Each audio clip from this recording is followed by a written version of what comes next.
யூதேயா தேசத்தில் உள்ள பெத்லெகேமே, யூதாவின் பிரபுக்களில் நீ சிறியதல்ல. என் ஜனமாகிய இஸ்ரவேலை ஆளும் பிரபு உன்னிடத்திலிருந்து புறப்பட்டு வருவார் என்று தீர்க்கதரிசனால் எழுதப்பட்டிருக்கிறது என்றார்கள். யூதேயா தேசத்தில் உள்ள பெத்லெகேமே, யூதாவின் பிரபுக்களில் நீ சிறியதல்ல. என் ஜனமாகிய இஸ்ரவேலை ஆளும் பிரபு உன்னிடத்திலிருந்து புறப்படுவார் என்று தீர்க்கதரிசனால் எழுதப்பட்டிருக்கிறது என்றார்கள். அல்லேலூயா, அல்லேலூயா. மாத்துக்குரிய கர்த்தருடைய வார்த்தையாக, என் ஜனமாகிய இஸ்ரவேலை ஆளும் பிரபு உன்னிடத்திலிருந்து புறப்படுவார். என் ஜனமாகிய இஸ்ரவேலை ஆளும் பிரபு உன்னிடத்திலிருந்து புறப்படுவார். கர்த்தர் தந்த நல்ல வார்த்தைக்காக எல்லாம் கர்த்தரை ஸ்தோத்திரம் பண்ணுவோமா? நாம் யாவரும் அமர்ந்து கொள்வோம். இந்த வார்த்தையின் வாயிலாக, இந்த வார்த்தைக்குரிய வாக்குத்தமாக நம்ம இருக்கிற தெய்வனசிஸ் கர்த்தருடைய வார்த்தையை நமக்கு பகிர்ந்து கொடுப்பாங்க. ஜபத்தோடு போல் கர்த்தர் கூட பேசுவாங்க.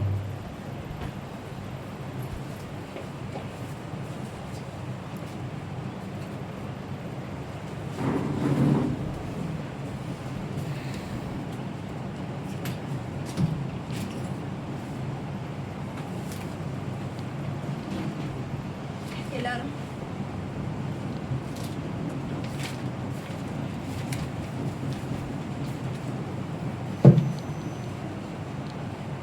ஒரு விசையாய் தலைகளை தாழ்த்தி இந்த இரவு நேரத்தில் கூட இந்த புது மாதத்திற்கு நேராய் தேவன் நம்மளை நடத்த போகிறார். கர்த்தருடைய நாமம் மகிமைப்படுவதாக. நம்மளால் தலைகளை தாழ்த்தி சொல்லுவோம். பொய்யான வாழ்விது நிரந்தரமாகுமா? பொய்யான வாழ்விது நிரந்தரமாகுமா? நீரென்னை பயன்படுத்த முடியுமா? நீரென்னை பயன்படுத்த முடியுமா? பாவியின் மீது எரிந்த அன்பு ஒன்றும் புரியலையே. சித்தமன் மீது வைத்திட்ட பின்னும் வாழ தெரியலையே. பாவியின் மீது எரிந்த அன்பு ஒன்றும் புரியலையே. சித்தமன் மீது வைத்திட்ட பின்னும் வாழ தெரியலையே. இன்னும் வாழ தெரியலையே. இன்னும் வாழ தெரியலையே. ஆமா ஆண்டவரே, ஏசப்பா, உம்முடைய கரத்தில் இருக்கிற களிமண்ணா இருக்கிறோம் தகப்பனே. எங்களை கனத்திற்குரிய பாத்திரமாகவும் கனவீனத்திற்குரிய பாத்திரமாகவும் வணிகத்திற்கு ஏசப்பா உங்களுக்கு அதிகாரம் உண்டு தகப்பனே. நீர் எங்களை எப்படியெல்லாம் விசேஷமா என்னை இந்த இடத்துல எப்படி நீர் பயன்படுத்த சித்தமா இருக்கிறீரோ அப்படி என்னை பயன்படுத்த வேண்டும்படியாக ஜெபிக்கிறேன். அப்படியா இந்த ஜெப நேரத்தை முழுவதுமாக உடைய கரங்களை ஒப்புக் கொடுக்கிறேன். ஆசீர்வதியும் பலப்படுத்தும். மீட்பர் ரட்சகருமாகிய இயேசு ரட்சக நாமத்தை ஜெபிக்கிறேன் ஜீவனுள்ள நல்ல பிதாவே, ஆமென். மீண்டும் ஒருவர் அந்த வசனத்தை வாசிங்க. யூதேயா தேசத்தில் உள்ள பெத்லெகேமே, யூதேயா தேசத்தில் உள்ள பெத்லெகேமே, யூதாவின் பிரபுக்களில் நீ சிறியதல்ல. யூதாவின் பிரபுக்களில் நீ சிறியதல்ல. என் ஜனமாகிய இஸ்ரவேலை ஆளும் பிரபு, என் ஜனமாகிய இஸ்ரவேலை ஆளும் பிரபு உன்னிடத்திலிருந்து புறப்படுவார் என்று உன்னிடத்திலிருந்து புறப்படுவார் என்று தீர்க்கதரிசனால் எழுதப்பட்டிருக்கிறது என்றார்கள். தீர்க்கதரிசியினால் எழுதப்பட்டிருக்கிறது என்றார்கள். ஹல்லேலூயா, ஹல்லேலூயா. இது வாக்குத்தத்தத்திற்கான நேரமாச்சே. இதுல என்ன நீங்க தீர்க்க தரிசன வார்த்தை எழுதப்பட்டிருக்கிற காரியத்தை நீங்க சொல்லலாம் அப்படின்னு சொல்லி நீங்க சிந்திக்கலாம். ஆனா நான் 2 நாட்களாக இந்த காரியத்துக்காக பல மணி நேரம் நான் தேவனிடத்துல ஜெபிச்சிருக்கேன். ஏன்னு கேட்டிங்கன்னா, நான் எப்பவுமே ஒரு குறிப்பிட்ட ஒரு 10 நிமிஷம் இல்லைன்னா 1/4 மணி நேரத்தில் ஆண்டவரிடத்துல வார்த்தை கேட்டு நான் எடுத்துருவேன். ஆனால் இதற்காக நான் பல மணி நேரம் நான் போராடி இருக்கேன். எப்படி ஈசாய் தன்னுடைய பிள்ளைகள் எல்லாரையும் சாமுவேலுக்கு முன்பாக இவன் தானா நீர் அபிஷேகம் பண்ணுவிக்க வேண்டிய நபர் இவன் தானான்னு கேட்கும் பொழுது இவன் அல்லன்னு சொல்லி சாமுவேலை புறக்கணிச்சது போல தேவனுக்கு முன்னாடி ஆண்டவரே இந்த வாக்குத்தத்தமா நான் கேட்க இதல்லன்னு சொல்லி நேத்தி மட்டுமே கிட்டத்தட்ட 4.5 மணி நேரம் நான் ஆண்டவர் சமூகத்தில் உட்கார்ந்துருக்கேன். எந்த வேலையுமே பார்க்காத, ஒரு வார்த்தை கூட தெய்வம் கொடுக்கல. ஆனாலும் கர்த்தர் விசேஷித்தவனமா இந்த வார்த்தையை இன்னைக்கு கொடுத்துருக்காங்க. நான் கேட்டேன், ஆண்டவரே இந்த வார்த்தையை பெரிய பெரிய பரிசுத்தவான்கள் எடுத்து பிரசங்கிக்க வேண்டிய காரியம், பெரிய பெரிய நபர்களுக்கு மத்தியில பெரிய கூட்டத்திற்கு முன்பாக ஜெபிக்க வேண்டிய காரியம், இது எங்க கூட்டத்திற்கு நீங்க கொடுக்குறீங்களே அப்படின்னு சொல்லும்போது தேவன் நம்மளை விசேஷித்த வண்ணமாய் அழைத்திருக்கிறார். ஹல்லேலூயா, ஹல்லேலூயா. என் ஜனமாகிய இஸ்ரவேலை தீர்க்க தரிசன வார்த்தை எத்தனையோ வருடத்திற்கு முன்பாக எழுதப்பட்டிருந்தாலும் இன்னைக்கு உங்களுக்கு எனக்கு அந்த வார்த்தை இன்று இரவு இந்த நேரத்துல உங்களுக்கு எனக்கு இந்த காரியத்தை, அதாவது யாரெல்லாம் விசுவாசிக்கிறீங்களோ நிச்சயமா உங்களுடைய வாழ்க்கையில இது பிரசித்தமாகும். ஹல்லேலூயா, ஹல்லேலூயா. என் ஜனமாகிய இஸ்ரவேலை ஆளும் பிரபு உன்னிடத்திலிருந்து புறப்படுவார் என்ற இந்த வார்த்தை ஒரு தனிநபருக்கான வார்த்தையா இருக்கலாம், அல்லது ஒரு குடும்பத்திற்கான வார்த்தையா இருக்கலாம், ஒரு பட்டணத்திற்கான வார்த்தையா இருக்கலாம், அல்லது ஒரு தேசத்திற்கான வார்த்தையா இருக்கலாம். இந்த வார்த்தை எல்லா இடத்துலயும் பொருந்தும், நீங்கள் விசுவாசிக்கிற அளவை பொறுத்து. ஹல்லேலூயா, ஹல்லேலூயா.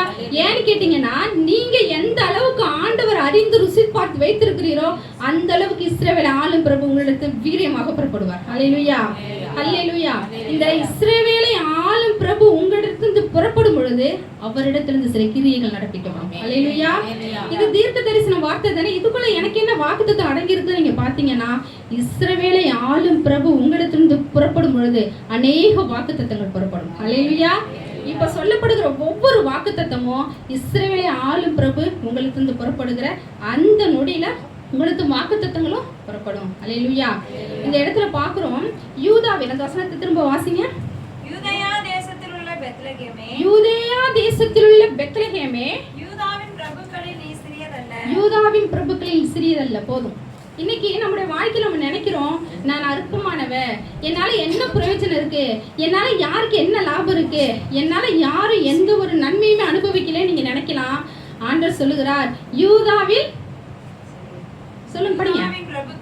யூதாவின் பிரபுக்களில் நீ சிறியதல்ல, என் ஜனமாகிய இஸ்ரவேலை ஆளும் பிரபு உன்னிடத்திலிருந்து புறப்படுவார். ஹல்லேலூயா. இன்னைக்கு நம்ம நினைச்சுக்கலாம், நான் அற்பமானவ, நான் படிக்கல, என்னால பிரயோஜனப்பட முடியாது, கர்த்தருக்காக நான் பயன்பட முடியாது, என்னால என் குடும்பத்துல யாருக்கு எந்த நன்மையும் கிடையாது நீங்க நினைக்கலாம். ஆனா இந்நாள்ல தேவன் உங்களுக்கு கொடுக்கிறார் ஒரு வார்த்தை, என் ஜனமாகிய இஸ்ரவேலை ஆளும் பிரபு உன்னிடத்திலிருந்து தான் புறப்பட போகிறார். ஹல்லேலூயா. விசுவாசிக்கிறவங்க மாத்திரம் ஹல்லேலூயா, ஹல்லேலூயா. என் ஜனமாகிய இஸ்ரவேலை ஆளும் பிரபு உங்களிடத்திலிருந்து என்னிடத்திலிருந்து நம்மிடத்திலிருந்து புறப்படும் போது சில வாக்குத்தத்தங்களை தேவன் நமக்கு கொடுக்க போதுமானவராக இருக்கிறார். எடுத்தவங்க வாசிங்க, மீகா 5ஆம் அதிகாரம் எடுத்துக்கொள்ளுங்க.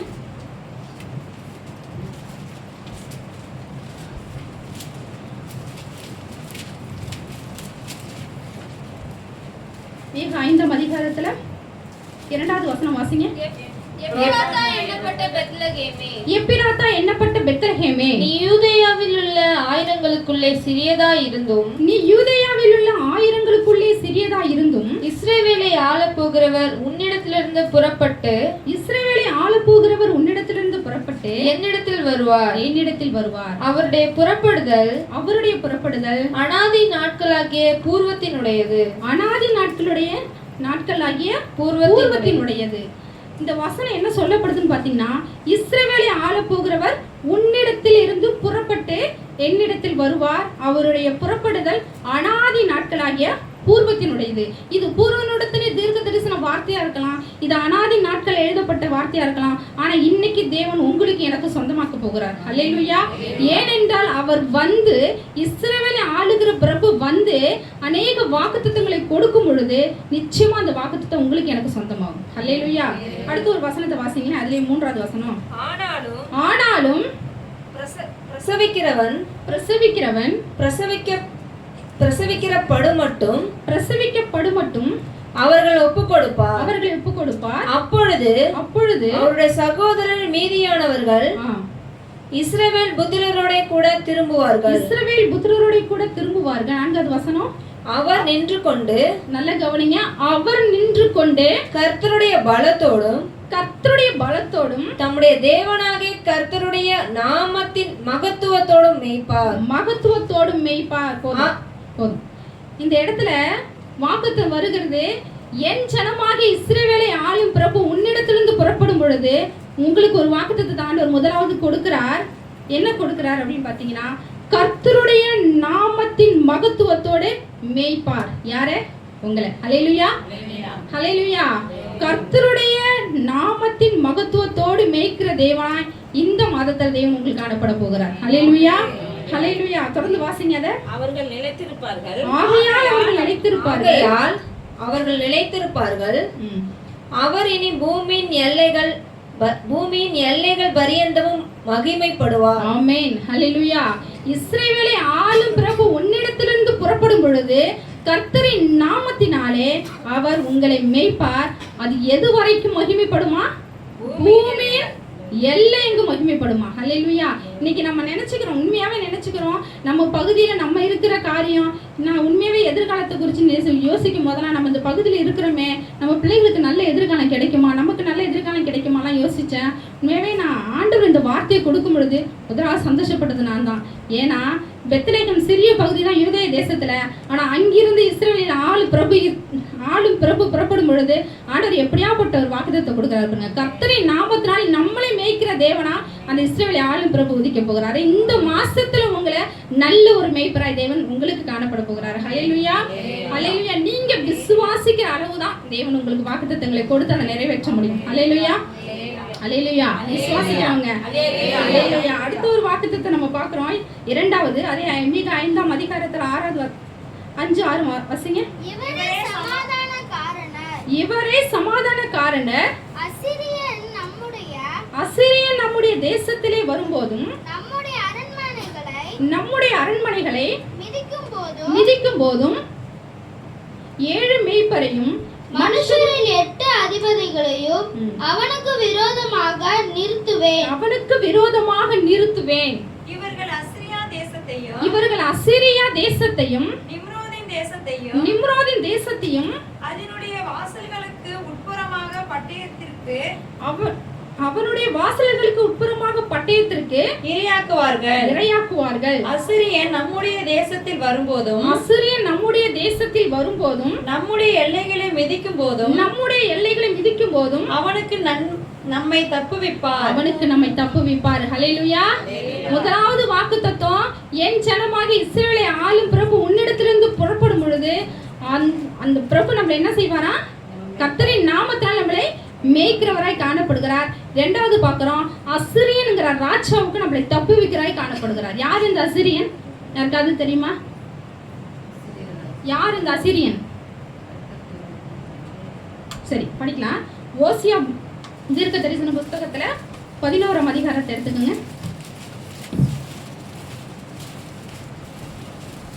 எடுத்து வாசிங்க. ஓசியா தீர்க்க தரிசன புஸ்தகத்துல 11ஆம் அதிகாரத்துல 1வது வசனம் வாசிங்க. இஸ்ரவேலிலே இருந்தபோது நான் அவனை நேசித்தேன், எகிப்திலிருந்து என்னுடைய குமாரனை வரவழைத்தேன். படிங்க தொடர்ந்து. அவர்கள் தங்களை அழைக்கிறவர்களின் முகத்துக்கு விலகி போய் விட்டார்கள். பாகால்களுக்கு பலியிட்டு விக்கிரகங்களுக்கு தூபம் காட்டினார்கள். நான் எபிராயீமை கைப்பிடித்து நடக்க பழகினேன். ஆனாலும் நான் தங்களை குணமாக்குகிறவர் என்று அறியாமல் போனார்கள். படிங்க. மனுஷரை கட்டி இருக்கிற அன்பின் கயிறுகளால் நான் அவர்களை இழுத்தேன். அவர்கள் கழுத்துகளின் மேல் இருந்த நுகத்தடியை எடுத்து போடுகிறவரை போல் இருந்து அவர்கள் பட்சம் சாய்ந்து அவர்களுக்கு ஆகாரம் கொடுத்தேன். மனம் திரும்ப மாட்டோம் என்றதினால் அவர்கள் எகிப்து தேசத்துக்கு திரும்பி போவதில்லை. அசிரியன் அவர்களுக்கு ராஜா. இப்போ இந்த மீகா தீர்க்க தரிசன புஸ்தகத்துல 5ஆம் அதிகாரத்துல 5-6 வசனத்தை வாசிச்சோம். அசிரியன் கைக்கு நம்மளை தப்புவிப்பார் அப்படின்னு சொல்லி நம்ம வாசிச்சோம். யாரு? உன்னிடத்திலிருந்து என் ஜனமாக இஸ்ரவேலை ஆளுகிற பிரபு உன்னிடத்திலிருந்து புறப்படும் பொழுது அசிரியனுடைய கைக்கு தேவன் உங்களை தப்புவிக்கிறவராக காணப்படுறது. யார் இந்த அசிரியன் பாத்தீங்கன்னா? தேவனை விட்டு விலக செய்கிறவன். யாரு? இதுல பாத்தீங்கன்னா, இஸ்ரவேல் இளைஞனா இருந்த போது நான் அவனை சிநேகித்தேன், எகிப்திலிருந்து என்னுடைய குமாரனை வரவழைத்தேன். அவர்கள் தங்களை அழைக்கிறவர்கள் முகத்துக்கு விலகி போய்விட்டார்கள். பாகால்களுக்கு பலியிட்டு விக்கிரகங்களுக்கு தூபம் காட்டினார்கள். நான் எபிராயீமை கைப்பிடித்து நடக்க பழக்கினேன். ஆனாலும் நான் தங்களை குணமாக்குறவர் என்று அறியாமல் போனார்கள். இவங்கெல்லாம் யாருன்னா அசிரியன் ராஜாவோட பிள்ளைகள். அப்போ என் ஜனமாக இஸ்ரவேலை ஆளும் பிரபு உன்னிடத்திலிருந்து புறப்படும் பொழுது அந்த அசிரியன் ராஜா அப்படிங்கிற அந்த தன்மைக்கு நம்மள தப்பி வைக்கிறவரா காணப்படும். எத்தனை பேருக்கு புரிஞ்சுச்சு? அல்லேலூயா. நீங்க நிச்சயமா இதை அதாவது நித்திரையில நீங்க தூக்கத்துல இதை கேட்டீங்கன்னா இந்த வாக்குதை தான் உண்மையா உங்களுக்கு சொந்தமாக எனக்கு இது ஆசீர்வாதமா இருக்காது. நான் சொல்றது நல்லா புரிஞ்சுங்க. அசிரியன் ராஜா யாருக்கு ராஜா அப்படின்னு பாத்தீங்கன்னா தேவனை விட்டு விலகி போகிறவனுக்கு ராஜா. ஆனா என் ஜனமாக இஸ்ரவேலை ஆளும் பிரபு உங்களிடத்திலிருந்து புறப்படும் பொழுது அந்த அசிரியன் கைக்கு உங்களை தப்பு வைக்கிற தேவனா இருக்கிறார் இந்த மாதத்துல. அல்லேலூயா. முதலாவது பார்த்தோம், உங்களுக்கு நல்ல கர்த்தரை நாமத்தை கொண்டு மேய்க்கிற மேய்ப்பன தேவன் காணப்பட போகிறார். இரண்டாவது காரியம், அசிரியன் ராஜாவோட கைக்கு உங்களை தப்பு வைக்கிறவரா காணப்பட போகிறார். அல்லேலூயா. அல்லேலூயா. மூன்றாவது ஒரு காரியம் பார்க்கிறோம். 5ஆம் அதிகாரத்துல 7வது வசனம் வாசிங்க. யாக்கோபிலே மீதியானவர்கள் கர்த்தராலே வருகிற பணியை போலவும் மனுஷனுக்கு காத்திராமலும் மனுபுத்திரருக்கு தாமதியாமலும் பூண்டுகள் மேல் வருகிற மலையை போலவும் அநேக ஜனங்களின் நடுவிலே இருப்பார்கள். அடுத்த வசனம். யாக்கோபிலே மீதியானவர்கள் சிங்கம் காட்டு மிருகங்களுக்குள்ளே இருக்கிறதற்கு சமானமாகவும் கடந்து போய் மிதித்து தப்புவிப்பார் இல்லாமல் பீறி போடுகிற பாலசிங்கம் ஆட்டு மந்தைகளுக்குள்ளே இருக்கிறதற்கு சமானமாகவும் ஜாதிகளுக்குள் அநேக ஜனங்களின் நடுவிலே இருப்பார்கள். அல்லேலூயா. இந்த வசனத்தை எப்படி நம்ம புரிஞ்சுக்கணும்னா, யாக்கோபில மீதியானவர்கள், அதாவது இஸ்ரவேல் ஜனங்கள்ல மீதியா இருக்கிற உங்களை என்னையும் பார்த்து ஆண்டவர் சொல்லுகிறார், சிங்கம் எப்படி காட்டு மிருகங்களுக்குள்ள இருக்கிறதுக்கு சமமாகவும் உங்களை அப்படி வச்சுப்பார் ஆண்டவரே.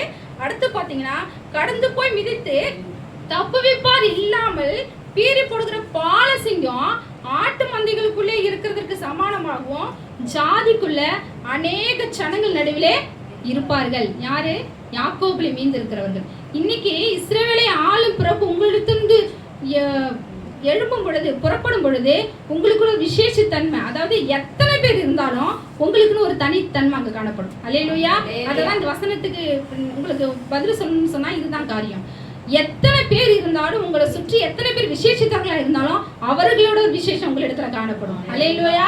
எப்படி காட்டு மிருகங்களுக்குள்ள சிங்கம் காணப்படுதோ, எப்படி பாலசிங்கம் காணப்படுதோ, அதுக்குன்னு ஒரு தனித்தன்மை வச்சு எத்தனை மிருகங்கள் வல்லமையில ஒரு பலத்தோட இருந்தாலும் கூட சிங்கத்துக்குன்னு ஒரு மதிப்பு தான் காட்டல. ஏன்னா காட்டுக்கு ராஜா யார் தான்? சிங்கம் தான். அதை விட பலம் வாய்ந்ததெல்லாம் அங்க இருக்கிறாங்க தான். ஆனாலும் அந்த சிங்கத்துக்கு ஒரு தனித்தன்மை. அது போல உங்களை சுற்றி அநேக பேர் இருந்தாலும் யாக்கோபில் மீந்திருக்கிற அந்த இஸ்ரவேல் ஜனங்களுக்கு இஸ்ரவேலை ஆளுகிற பிரபு புறப்படும் பொழுது அவர் உங்களுக்கு எப்படி இருப்பான்னு பார்த்தா உங்களுக்கு விசேஷித்த தன்மை உங்களை கொடுத்து நடத்துகிற தேவனா இந்த மாதத்துல காணப்பட போகிறார். ஹல்லேலூயா. முதலாவது பார்த்தோம், கர்த்தரை நாமத்தை கொண்டு உங்களை மேய்க்கிற மேய்ப்பனாய் காணப்பட போகிறார். இரண்டாவது பார்க்கிறோம், அசிரியன் ராஜா, அதாவது தேவனை விட்டு விலகுகிற காரியத்திலிருந்து உங்களை தப்புவிக்கிற ஒரு தேவனா உங்களுக்கு காணப்பட போகிறார். மூன்றாவது ஒரு காரியம் பார்க்கிறோம், உங்களுக்கு ஒரு விசேஷித்த தன்மையை கொடுக்கிற தேவனாய் காணப்பட போகிறார். ஹல்லேலூயா. ஹல்லேலூயா. கடைசி ஒரு வாக்குத்தத்தம் பார்க்க போகிறோம். அதே மீகா 5ஆம் அதிகாரத்துல 9வது வசனம் வாசிங்க. உன்னுடைய கை உன் விரோதிகளின் மேல் உயரும். உன் சத்துருக்கள் எல்லாம் சங்கரிக்கப்படுவார்கள். ஹல்லேலூயா. ஹல்லேலூயா. இது கடைசி காலம், அன்பு தணிகிற காலம், சத்துருக்கள் அதிகமாய் எழும்புகிற காலம். ஹல்லேலூயா. ஆனாலும் என் ஜனமாக இஸ்ரவேலை ஆளும் பிரபு உன்னிடத்திலிருந்து புறப்படும் பொழுது உன் சத்துருக்கள் மேல் உங்க கை உயரும். ஹல்லேலூயா. உன் சத்துருக்கள் மேல் உங்க கை உயரும். என்ன நிறைய பேர் அல்லேலூயா சொல்ல மாட்டேங்கிறீங்க? பரவாயில்லையா? சத்துருக்கு முன்னாடி மடிஞ்சு போயிடலாமா? விரோதிகளுக்கு முன்னாடி, சத்துருக்களுக்கு முன்னாடி நம்ம மடிந்து போயிடலாமா? ஆண்டவர் எதிர்பார்க்கறது அது இல்ல. பெத்லகேமே நீ சிறியதா இருந்தாலும் கூட உன்னிடத்து புறப்படுகிற இஸ்ரவேல் ஆளுகிற பிரபு உன்னிடத்திலிருந்து புறப்படும் பொழுது உன் சத்துருக்களுக்கு முன்பாக தேவன் உங்க கைய உயர்த்த போகிறார். அல்லேலூயா. இந்த வசனத்தை திரும்ப பலமா வாசிங்க கம்பீரத்தோட. உன்னுடைய கை உன் விரோதிகளின் மேல் உயரும். உன் சத்துருக்கள் எல்லாரும் சங்கரிக்கப்படுவார்கள். அல்லேலூயா. அல்லேலூயா. அப்போ நம்ம இந்த தேசத்துல, இந்த பட்டணத்துல, இந்த பகுதியில, இந்த நம்ம இருக்கிற சுற்றி இருக்கிற நம்ம தெருவில் ஒரு சிறு கூட்டமாக இருந்தாலும் கூட, நம்ம சாதாரணமாக இருந்தாலும் கூட, என் ஜனமாக இஸ்ரவேலை ஆளும் பிரபு உங்களுக்கு புறப்படும் பொழுது இந்த காரியங்கள் எல்லாம் உங்களுக்கு சொந்தமாகும். அல்லேலூயா, அல்லேலூயா. புறப்பட்டாரா? அதுதானே கேள்வி. புறப்பட்டாரா? இஸ்ரவேலை ஆளும் பிரபு உங்களிடத்திலிருந்து புறப்பட்டாரா? புறப்பட்டாரா? எத்தனை பேர் ஆமா புறப்பட்டாருன்னு சொல்லுவீங்க? ஹல்லேலூயா சொல்லுங்க பார்க்கலாம். சத்தம் இல்லையே. விசுவாச அறிக்கை. ஹல்லேலூயா. என் ஜனமாகிய இஸ்ரவேலை ஆளும் பிரபு நிச்சயமா உங்களிடத்திலிருந்து புறப்பட்டார். ஹல்லேலூயா, ஹல்லேலூயா. நீங்க விசுவாசிச்சீங்கன்னா ஆமென்ங்கற வார்த்தை உறுதியா சொல்லுங்க, சத்தமா சொல்லுங்க, கம்பீரத்தோட சொல்லுங்க. ஆமென். இப்போ ஒரு வாக்குத்தத்தம் இருக்கு, ஒரு தீர்க்க தரிசனம் இருக்குன்னு சொன்னா அதுக்கு நிச்சயமா நிபந்தனைகள் இல்லாம இருக்கவே இருக்காது. என்ன நிபந்தனைகள்? என்ன நிபந்தனைகள்? நிச்சயமா இருக்கு. வாசிக்கலாமா? மத்திய 2ஆம் அதிகாரத்தை எடுத்துக்கொள்ளுங்க.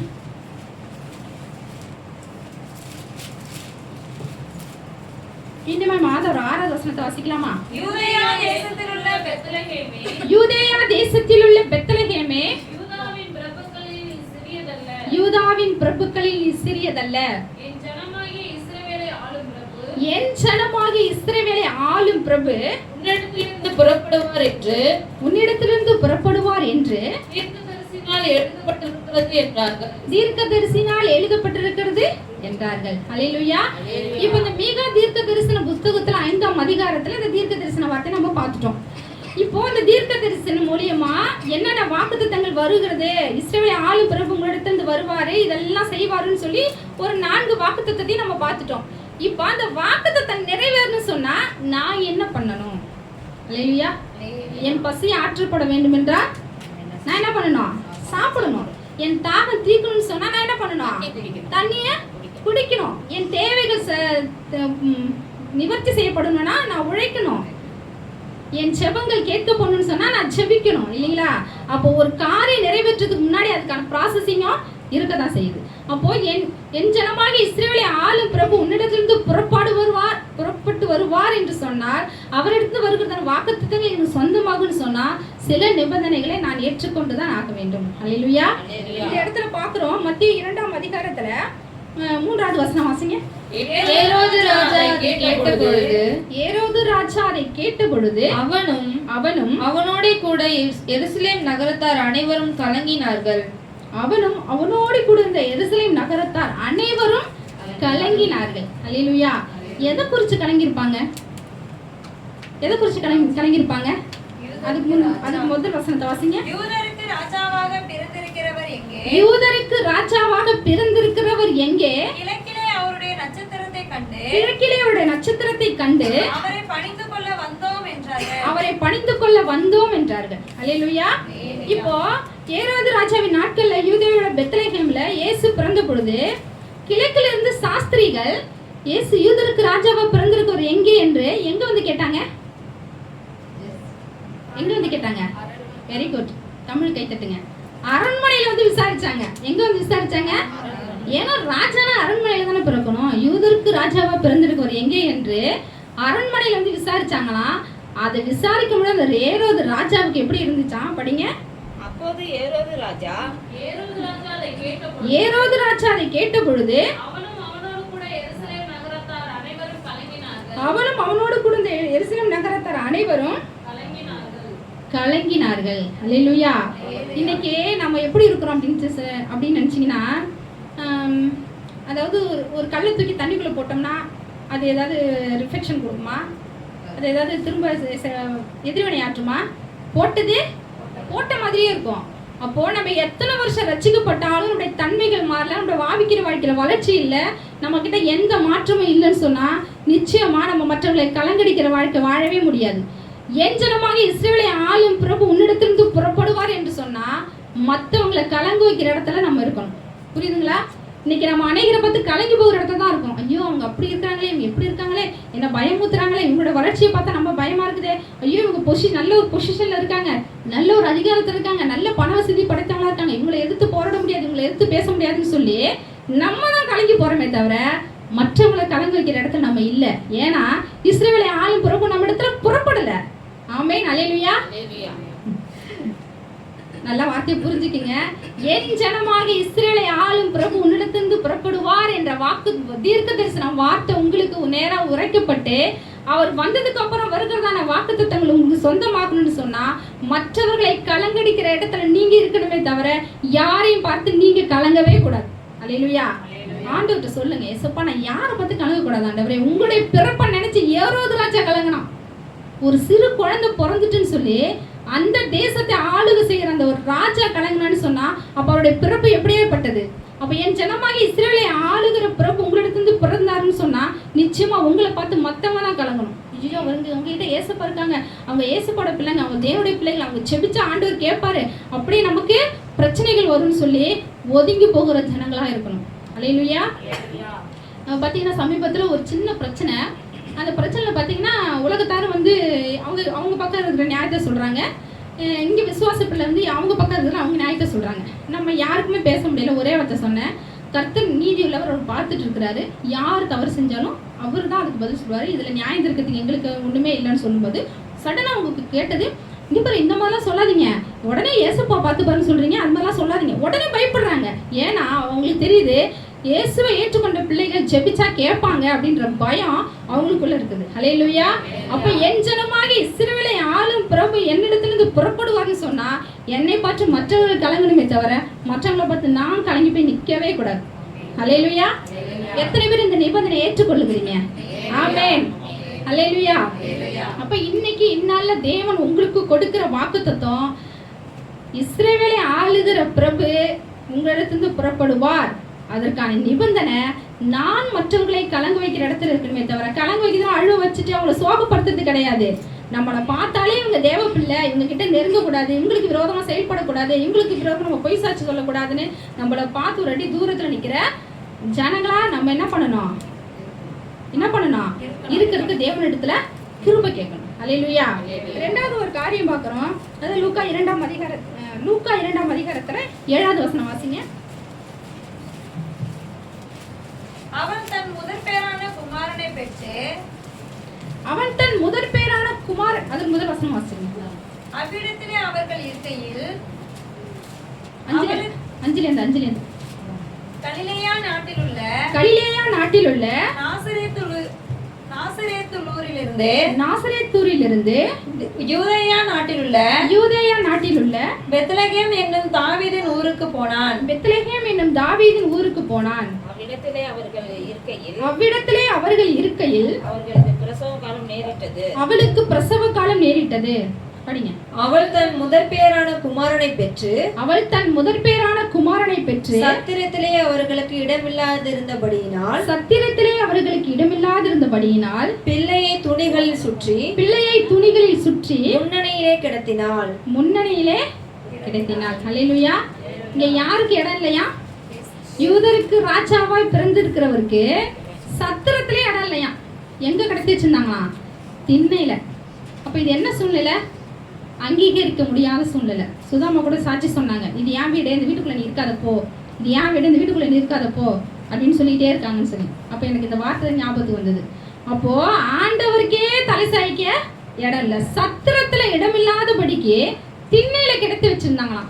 அப்ப இன்னைக்கு தேவன் உங்களை என்னையும் அங்கீகரிக்கப்படாத இடத்துல கூட ஒரு வேலை நடத்தலாம், புறக்கணிக்கப்படுகிற இடத்துல நடத்தலாம், நம்மளை ஏற்றுக்கொள்ள முடியாத இடத்துல நடத்தலாம்.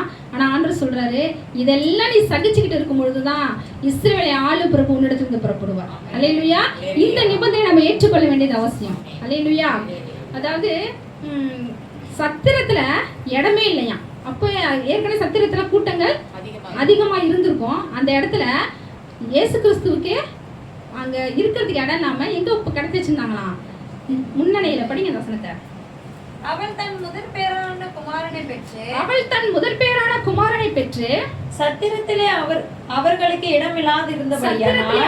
இடமில்லாதிருந்தபடியினால் பிள்ளையை துணிகளில் சுற்றி முன்னணியிலே கிடத்தினாள். அல்லேலூயா. இந்த இடத்துல பாக்குறோம், இயேசுவானவருக்கு யூதருக்கு ராஜாவா பிறந்திருக்கிற இஸ்ரவேலை ஆளும் பிரபுக்கு எங்க இடம் இல்லையா? சத்திரத்துல இடம் இல்லையா? இயேசுக்கே சத்திரத்துல இடம் இல்ல, உங்களுக்கு எனக்கு வீட்டுல இடம் இல்லைன்னா நம்ம கவலைப்படணுமா என்ன? நம்ம இருதயத்தை பக்குவப்படுத்திக் கொள்ள வேண்டியது அவசியம். அல்லேலூயா. இந்த சத்தியத்தெல்லாம் நம்ம தெரிஞ்சுக்கிட்ட தேவ இயேசு கிறிஸ்து நடந்த பாதையில தான் ஆண்டு நம்மளையும் நடத்துறாருன்னு சொல்லி நம்ம அதை சரியா நேர்த்தியா புரிஞ்சு கொண்டு இஸ்ரவேலை ஆளும் பிரபு பிறக்கிறதுக்கு நம்ம இறுதி நம்ம இடம் கொடுப்போம். அல்லேலூயா. அப்ப நம்ம அங்கீகரிக்க முடியாத இடம், புறக்கணிக்கப்பட்ட நிலம், தள்ளப்பட்ட இடத்தை நம்ம காணப்படுறோம்னு சொன்னா இயேசு கிறிஸ்துவே சத்திரத்துல இடம் இல்லாம துணிகளை சுற்றி முன்னணியில கிடத்தி வச்சிருக்கும் போது இன்னைக்கு என்ன அங்கீகரிக்கப்படலையா? கர்த்தருக்கு ஸ்தோத்திரம். என்ன புறக்கணிக்கிறாங்களா? கர்த்தருக்கு ஸ்தோத்திரம். என்ன அவங்க ஏற்றுக்கொள்ளலையா? கர்த்தருக்கு ஸ்தோத்திரம். என்ன அவங்க நிராகரிக்கிறாங்களா? கர்த்தருக்கு ஸ்தோத்திரம்.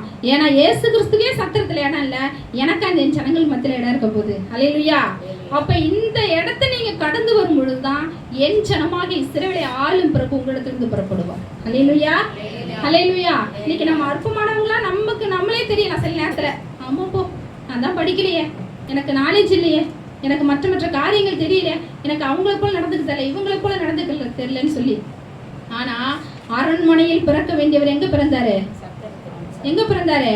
மாட்டு தொழுவத்துல பிறந்து சத்திரத்துல படுக்கிறதுக்கு கூட இடம் இல்லாம அவர் புறக்கணிக்கப்பட்ட இடத்துல இருந்தார். அல்லேலூயா. அல்லேலூயா. இன்னைக்கு இஸ்ரவேலை ஆளும் பிறப்பு ராஜா, ஒரு ராஜா கிட்ட இருந்தா புறப்படணும் அவசியம் இல்ல. உங்களை என்னை போல அற்பமான ஜனங்கள்ட்ட இருந்து கூட இயேசு கிறிஸ்து புறப்படுவார். அல்லேலூயா. அல்லேலூயா. ஏன்னா இன்னைக்கு அநேகருக்கு இயேசு கிறிஸ்து தேவைப்படுறாரு. இன்னைக்கு பட்டணத்துக்கு பட்டணம், கிராமத்துக்கு கிராமம், சந்துக்கு சந்து இயேசு கிறிஸ்து தேவைப்படுறாரு. எல்லா இடத்துலயும் பிறந்துருவாரா இயேசு கிறிஸ்து?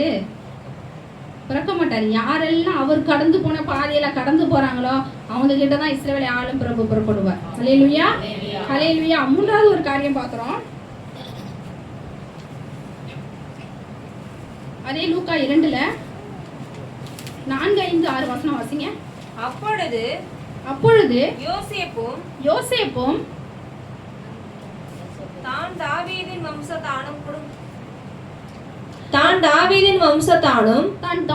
வம்சத்தானும் குடும்பத்தானுமாய் இருந்தபடியினாலே தனக்கு மனைவியாக நியமிக்கப்பட்டு கர்ப்பவதியான மரியாளுடனே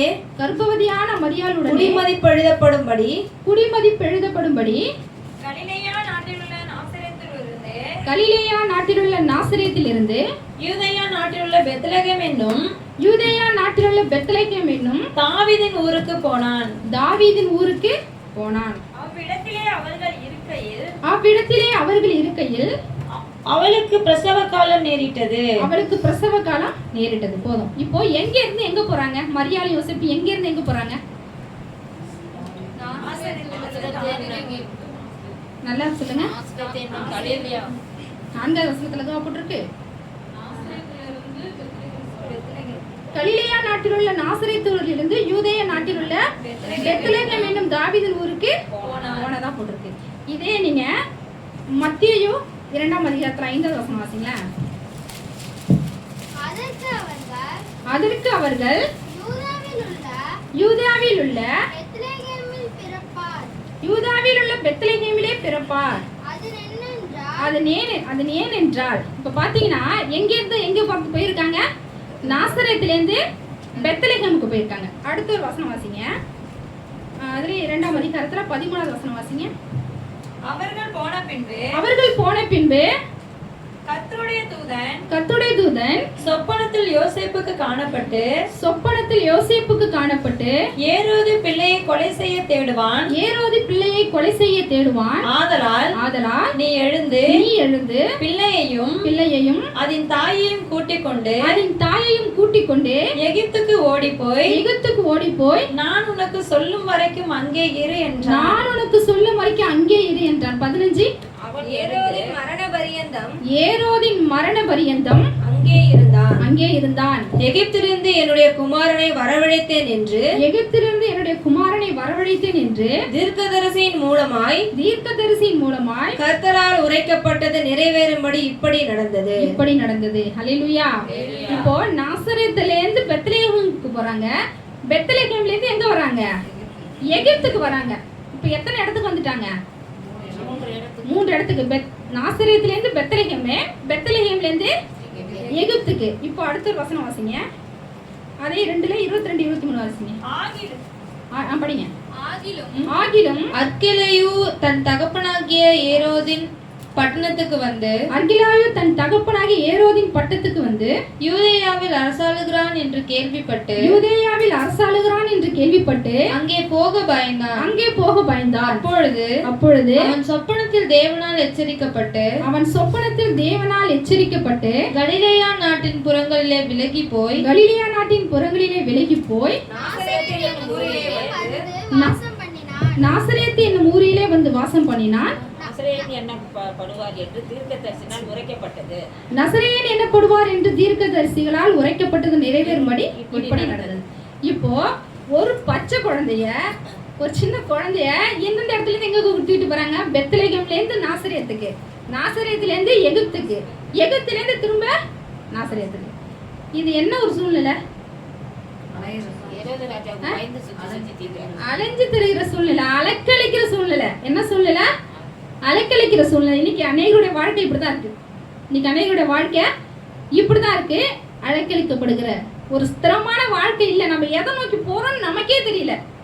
நம்ம எதை நோக்கி போறோன்னு நமக்கே தெரியல. என்ன வாழ்க்கை வாழ்றோம், என்ன செய்யறோம், நம்ம எதுக்கு சம்பாதிக்கிறோம், நம்ம வாழ்ற வாழ்க்கை சரியானதா, நம்ம சம்பாதிக்கிற சம்பாத்தியம் சரியானதா, நம்ம சரியான வாழ்க்கையில தான் செலவு பண்றோமா, சரியான வகையில தான் சேமிக்கிறோமா, நம்மளுடைய ஆவிக்கிற வாழ்க்கை சரியா, நம்ம படிப்புக்குரிய வாழ்க்கை சரியா, நம்ம வேலை பார்க்குறோம் அது சரியான, ஒவ்வொரு காரியத்தை நம்ம ஆராய்ஞ்சு அறிஞ்சு செய்யறோமா? இல்ல. நிறைய பேருடைய வாழ்க்கை இன்னைக்கு நம்முடைய பகுதியிலும் சரி, இன்னைக்கு நம்மளோட தனிப்பட்ட வாழ்க்கையிலும் சரி அலைக்கழிக்கப்படுகிற சூழ்நிலை தான் இருக்கு. ஆனா என் ஜனமாக இஸ்ரவேலை ஆளும் பிரபு, என் ஜனமாக இஸ்ரவேலை ஆளும் பிரபு உன்னிலிருந்து புறப்படுகிறார் என்று இந்த வார்த்தை உங்களுக்கு நேரா வந்துச்சுன்னு சொன்னா இது எல்லாமே தேவ திட்டத்துக்கு நேரம் நடக்குதுன்னு சொல்றதை நீ ஏத்துக்கணும். அல்லேலூயா, அல்லேலூயா. நாசரேத்திலிருந்து பெத்லகேம் போனது, பெத்லகேமிலிருந்து எகிப்துக்கு வந்தது, எகிப்திலிருந்து நாசரேத்துக்கு வந்தது. இப்படி அலைந்து திரிகிற காரியம் எல்லாமே தீர்க்க தரிசனத்தினால் உரைக்கப்பட்டது, தீர்க்க தரிசனம் மூலியமா நிறைவேறுது. அதுதான் தேவ திட்டம்ங்கிறத நீங்க ஏத்துக்க வேண்டிய சூழ்நிலை. அல்லேலூயா. அப்ப என் வாழ்க்கை மட்டும் ஏன் இப்படி இருக்கு? நான் ஆண்டவரை ஏத்துக்கிட்டேன், இன்னும் நான் ஏன் அலக்கழிக்கப்படுகிறேன், இன்னும் என் சூழ்நிலை அப்படி தாறுமாறா இருக்கு, இன்னும் என் தேவைகள் சந்திக்கப்படல, ஏன் மற்றவங்க மாதிரி எங்க காரியங்கள் இல்ல, ஒரு ஸ்தானத்தை என்னால் சரியா நிக்க முடியல நீங்க யோசிக்கலாம். ஆனா இஸ்ரவேலை ஆளும் பிரபு உங்களிருந்து புறப்படுவார்னு சொன்னா அது தேவ திட்டத்துக்கு நேரா நீங்க புரிந்து கொண்டு நடக்க வேண்டியது அவசியமான காரியம். அல்லேலூயா, அல்லேலூயா. இன்னைக்கு 3 நிபந்தனை உங்களுக்கு நேரா வருகிறது. முதலாவது நிபந்தனை, மற்றவங்களை பார்த்து நம்ம கலங்க கூடாது, நம்மளை பார்த்தா மற்றவங்க கலங்குற இடத்துல இருக்கணும். அல்லேலூயா. 2வது ஒரு காரியம், சத்திரத்துல இயேசு கிறிஸ்துக்கு இடம் இல்லாம துணிகளை சுற்றி முன்னிலையில கிடைத்து வச்சிருந்தாங்க. இன்னைக்கு உங்களை அங்கீகரிக்கப்படாத சூழ்நிலை வந்தாலும் கூட அதையும் ஏற்றுக்கொண்டு இஸ்ரவேலை ஆளும் பிரபுக்கே இடம் இல்லை, எனக்கு இடம் இல்லை, நான் ஏன் கவலைப்படணும்? அல்லேலூயா. ஏன்னா இயேசு கிறிஸ்து எந்த வழியில நடத்தப்படுறாரோ அதே வழியில தான் நான் நடத்தப்படணும். அப்படி இருந்தாலும் நான் அவரோட பிள்ளை. அல்லேலூயா. 3வது காரியம், நான் அலக்களிக்கப்படுகிற காரியம் இயேசு கிறிஸ்துவுக்கே தீர்க்க தரிசனம் உரைக்கப்பட்டு நிறைவேறும் பொழுது எனக்கும் அது என் வாழ்க்கை நிறைவேச்சுன்னு சொல்லி அதையும் நீங்க மனப்பக்குவமா ஏற்றுக்கொள்ள வேண்டியது அவசியம். ஆனால் நீங்க ஆண்டவர்கிட்ட ஒப்பு கொடுத்து செபிக்கணும். ஆண்டவரே, எல்லாவற்றுக்கும் இயேசு கிறிஸ்து பிறந்ததுலேருந்து மரண பரியந்தம் வரைக்கும் தன்னை ஒப்பு கொடுத்தாரு. அதனாலதான் என் ஜனமாக இஸ்ரவேலை ஆளும் பிரபு எங்கிருந்து புறப்பட்டாரு? உங்க இடத்துல இருந்து புறப்பட்டாரு. அல்லேலூயா, அல்லேலூயா. இது தீர்க்க தரிசனமான வார்த்தையா இருந்தாலும் கூட என் ஜனமாகி இஸ்ரவேலை ஆளும் பிரபு உன்னிடத்திலிருந்து புறப்படும் பொழுது அங்க அநேக வாக்குத்தத்தங்கள் பிறப்பிக்கும். அந்த வாக்குத்தத்துக்கு சொல்லப்பட்ட நிபந்தனைகளை நீங்க கடைபிடிக்கும் பொழுது நிச்சயமாவே அந்த வாக்குத்தத்தம் ஒன்று நிச்சயமா உங்க வாழ்க்கையில நிறைவேறதா இருக்குது. அல்லேலூயா, அல்லேலூயா. மீண்டும் அந்த வசனத்தை வாசிக்கலாமா? யூதேயா தேசத்தில் உள்ள பெத்லகேமே, யூதேயா தேசத்தில் உள்ள பெத்லகேமே, யூதாவின் பிரபுக்களில் நீ சிறியதல்ல, யூதாவின் பிரபுக்களில் நீ சிறியதல்ல, என் ஜனமாகிய இஸ்ரவேலை ஆளும் பிரபு, என் ஜனமாகிய இஸ்ரவேலை ஆளும் பிரபு உன்னிடத்திலிருந்து புறப்படுவார் என்று தீர்க்க தரிசனால் எழுதப்பட்டிருக்கிறது என்றார்கள். தீர்க்க தரிசனால் எழுதப்பட்டிருக்கிறது என்றார்கள். அல்லேலூயா, அல்லேலூயா. அன்னை நாள்ல கூட தேவன் இந்த வார்த்தை நம்ம ஒவ்வொருவருக்கும் அப்படியே சொந்தமாக்கி தருவாராக. கர்த்தருடைய நாமம் மாத்திரம் மகிமைப்படுவதாக. எல்லாரும் முழங்கால் படியிட்டு